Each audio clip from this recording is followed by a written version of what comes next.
afternoon to everyone out there, especially to the colleagues of COGHSTA as a department, and then to the public out there, where we can inform the public what we are really doing within the program called administration. The program, first of all, I am Rocky Stander, the CFO of COGHSTA, and the program, which I will refer to as Program 1, Administration, consists of Office of the CFO, which is myself, and then Chief Director of Corporate Services, which is Ms. Lydia Brand, currently acting in that position. These two programs are mainly support-based to the whole department.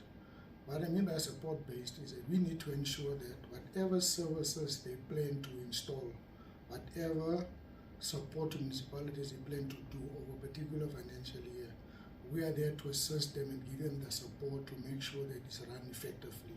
By that, I'm saying that we should have the human resources for them, make it available to the programs, which is a human settlements program, as well as a cooperative governance program, as well as a traditional affairs program.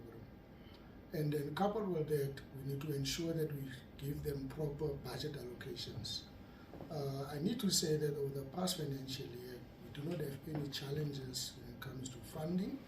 We've managed to get out of the debt trap by having unauthorized expenditures that was incurred over a few years ago. But now for the past 3 financial years, we do not have that challenge anymore. Hence, the department is now in a good state of affairs, financially viable and stable to run the business of COGHSTA as a whole.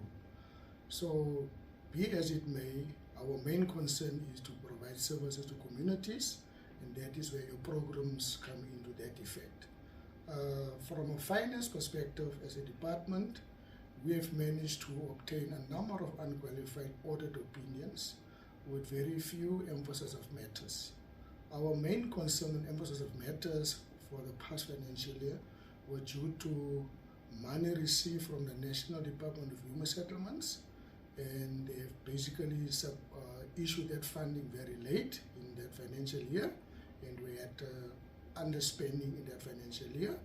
We had to then do some rollovers to certain projects that was already committed, and that funding of 109 million was approved by Treasury. But for 2021-2022, we managed to spend the rollover monies, and then there was no impact on service delivery per se across the province. So services were installed appropriately, as well as houses were built over the past financial year. Another thing on the unqualified audit opinion, we really want to strive towards getting they call it unqualified audit opinion without any emphasis, which is the term used as clean audit. We are striving towards that as COGHSTA, and we have managed to develop such systems and internal control mechanisms to ensure that the budget are not overspent. Irregularities in terms of any type of tenders or contracts that has been there in the past, whether to municipalities or the department, has been reduced drastically at a rate of almost 70 to 80%. We are very pleased to share that with the public, that all funds will always be in safe hands within the department.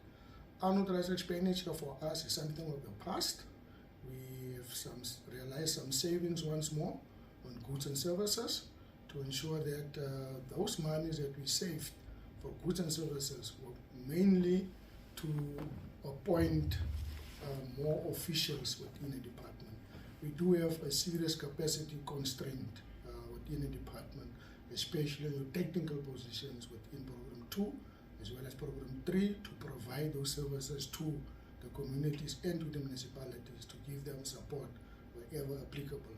So what we did over the past financial year is to reprioritize a lot of objectives within the department to ensure that we cater for those programs to capacitate them at such a level to appoint technical capacity to ensure that we do implement better service delivery. We have done that over the past year. Now, in this financial year, 2022-2023, we're busy with advertisements, interviews, ready for appointment. We hereby promise that will happen within the first 2 quarters of this financial year. When it comes to HR challenges, we will not afford an opportunity to appoint any official over the past financial year due to the moratorium placed on filling vacancies within the provincial government. But I can say now that we have made funding available by having better controls and processes in place within COGHSTA through strict cost containment measures. As we know, the fiscus is very limited, and the risk of losing funding as a province was very high over the past financial year. Hence our commitment to make sure that we will appoint all officials that are currently on contract, as well as those who are acting in certain positions. Hence you would see a lot of adverts has been out there for COGHSTA. You are all free to apply for any kind of position to ensure that we do implement our commitment to capacitate all the programs. However, the skill need to be there in order to be appointed. You all know that COGHSTA is a very technical department, especially on project implementation as well as the monitoring of municipalities. It's not the easy way to go, but we are confident as COGHSTA that on the financial side as well as the human resources side, we will have the capacity that is needed. And for this financial year, we strive for a clean audit, and I know it's achievable. By these few words, I thank you.